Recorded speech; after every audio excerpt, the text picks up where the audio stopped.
The worlds of superhero comics are generally filled with larger-than-life characters, billionaire tech geniuses, superpowered titans that stand as gods among men, and sometimes literal gods. So tell me why one of the best comic books out there right now is about a guy who's just really good at speed walking. This is The Pedestrian, and man, this comic is surreal. It's got corporate cults, a secret organization defending the world from darkness, and literal traffic gods that tie into the secret history of traffic signs. This book is equal parts slice-of-life comedy and small-town paranormal mystery. And if I'm going to cover it, there's only one way to do it right.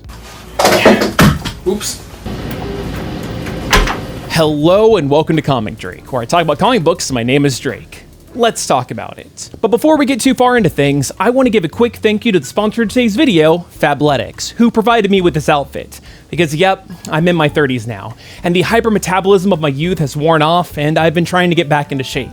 Fabletics activewear is sleek, fits nicely, and is genuinely so functional. I love having a dedicated foam pocket with anti-static qualities to keep it safe. Their VIP membership gets you a 2-piece outfit every month, or any product on their site up to $100. But you can skip months to save money at any time. Plus, you get discounts of up to 50% off the entire site, and a free subscription to their Fit app. But on top of that, if you use my link to become a VIP today, then you'll get 80% off the entire site. So once again, big thank you to Fabletics for helping encourage me to become the best version of myself, but now, I'm walking here. Originally conceived as a series of short webcomics, The Pedestrian, written by Joey Esposito and illustrated by Sean Von Gorman, expanded into a 4-issue miniseries that's up for an Eisner Award, the Oscars of comic books, standing toe-to-toe with some of the biggest names in the industry, like Batman and Spider-Man. And it has a vibe that sets it apart from other superhero comics, if you can even call it one. See, this book doesn't take place in a small town or a big city, but rather a small and mundane suburban city,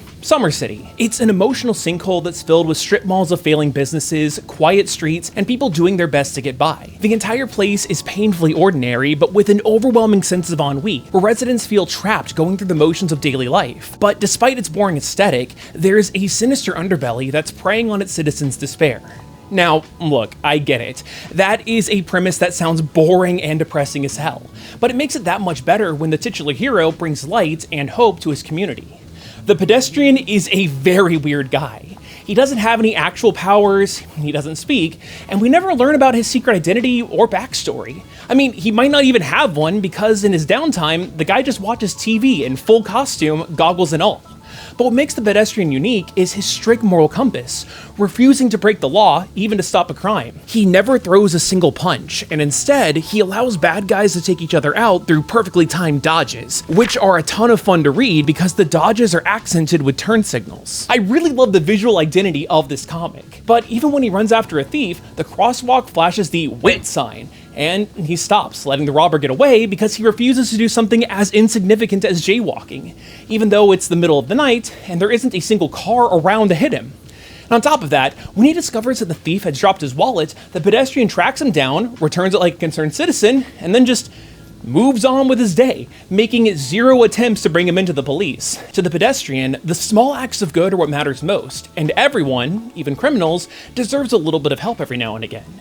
It's not that he doesn't perform big heroic acts. He protects folks from assailants and saves kids from drunk drivers. But what truly defines him are those small acts of kindness, like helping a delivery driver parallel park. Because even those seemingly insignificant acts of kindness add up over time to monumental change, bit by bit, and step by step. The only hints that we learn about the Pedestrian's origins are that he seems to be connected to some sort of traffic gods, and he also is a part of a clandestine organization called the Guard, which, quote, protects everything from everything else, but we really don't know more than that. It is a strange and interesting character study, because he's barely a superhero, and is more like a walking urban legend who patrols an area in the shape of his own emblem. The comic really drives home the mystery of the Pedestrian by shining a light on the civilians that he saves throughout the course of the comic, as they each try to uncover his identity, with all of those various side stories intersecting and allowing them to come together to form a ragtag team to fight off the secret cult that has had their hands wrapped around the city this entire time. This is the Clutch. Their operatives are the complete antithesis to the Pedestrian, wearing masks that feature the red wait symbol, and where the Guard brings light to the world through small acts of kindness, the Clutch makes people feel like that red light is never going to change, and they feed on the anguish of everyday folks. Led by a businessman that owns a beloved pizza chain, the Clutch has deep ties within the community, because their commander uses his pizza profits to operate a charity clinic called Helping Hands. Very subtle. Its purpose is to actually take advantage of folks that are down on their luck and recruit them to the Clutch by weaponizing their depression and loneliness to give them a purpose and community. Through their commander's power, the Clutch's minions wield a corrupting touch that amplifies the helplessness and anger in others, creating a vicious cycle of hurt people that bring out the worst in others over and over and over again, causing more pain to feed on and more damaged people to bring into the fold, to make the Clutch even stronger. But their influence over the city runs far deeper than just two-faced philanthropy, as they are embedded deep within the Summer City Police Department, as evidenced by the hidden hand iconography within their logo. So not only is the Clutch able to recruit folks from the community center, but they're able to manipulate the corrupt justice system by enlisting new soldiers straight out of their cells. Although some folks might see it as heavy-handed, I really do like this book's theme about how people are becoming disconnected from their local communities, and how that need for support can either be exploited by bad actors, or we can use it as a force for good, accomplishing things together that we never could on our own. I think walking around a place just really helps connect you with your environment. You'll meet people, you'll notice things that you wouldn't notice if you were just driving by. So I think inherently it's kind of, you're slowing yourself down a little bit to kind of take in the sights, accept the sights, or the sort of the personality of a place. So how do our heroes arm themselves? Traffic signs. See, symbols have immense power in this universe because of the meaning that we ascribe to them. Even something as mundane as a traffic light controls us by telling us when to go, slow down, and stop. So what if that power could be harnessed into a badass anime move? After all, no matter how long the wait symbol lasts, the walk sign will eventually come. So why not turn the symbol of the crosswalk into these swords of revealing light? But street signs aren't the only symbols with power in this universe, and it's not just societal meaning that can fuel them either. Despite the fact that the Clutch's iconography is baked right into the design of the SCPD's badge, the good cop's belief in the law and the good that she can do with it is enough to make the Clutch's minions recoil in fear. But that's the thing about beliefs. They can shake and falter. So even if her sheer devotion to the idea of justice is enough to supersede the Clutch's grasp, the badge no longer works as a repellent when she starts to have doubts, recognizing that there's corruption within her department. But those symbols, those patterns, they have the ability to trap us as well. Day in and day out, we perform these same actions on permanent repeat. How many times have you gotten into your car and then your GPS knows exactly where you're trying to go? Yeah, it's Wednesday. Obviously, I'm going to the comic book store to pick up new issues, but I don't need you to remind me about that, Google. I know you're tracking my every move.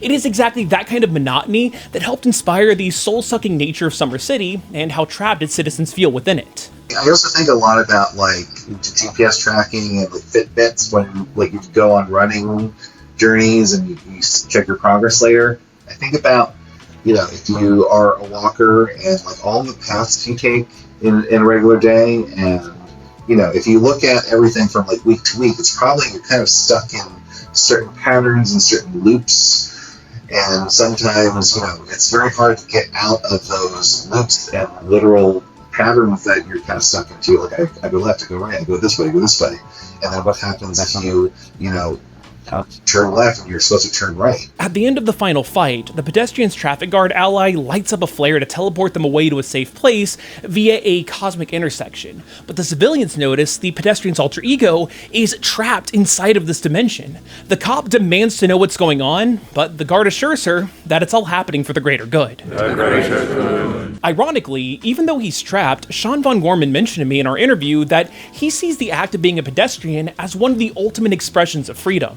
It probably comes from the idea of if you're a pedestrian in New York, you have complete freedom. You can go wherever you want, almost. You can cross wherever you want. As soon as you have some kind of wheel worked into whatever you're doing, you are somehow less than a pedestrian. Because if you're just on your feet minding your own business, it's that you have more rights. The guard and the Clutch clearly represent the idea of order versus chaos, but at the same time, order means control, and that's not always a good thing. Yes, stop signs keep us safe, but are the laws around them really so sacred that they warrant letting a thief escape? With that in mind, I think that the future Pedestrian stories are going to explore the idea of morality not being so black and white, and that to be a pedestrian is to be free. because even though imprisoning this dude's soul might be for the greater good, it is still very fucked up and very...